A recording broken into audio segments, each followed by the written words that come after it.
Hello, everyone. Welcome back to our Easy English Learning series. Today, we will learn common daily verbs you must know to speak English confidently in everyday life. Verbs are action words. They show what someone does. For example, eat, go, read, write, sleep, and work. We use verbs in almost every sentence we speak. Let's look at some daily verbs.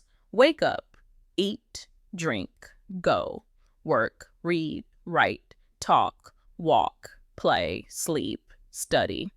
These verbs describe actions we do every day. Here are simple examples. I wake up at 7 a.m., I eat breakfast, I go to work, I talk to my friends, I read a book at night, I sleep at 10 p.m. Using these verbs helps you speak naturally. Listen to this routine. I wake up early, eat breakfast, go to work, talk with colleagues, come home, read a book, and sleep. This is how verbs help describe your day. Try making 5 sentences about your daily routine using these verbs.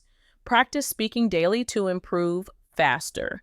Practice these verbs every day, and your English will improve quickly. If this video helped you, like, share, and subscribe for daily English lessons. See you in the next lesson.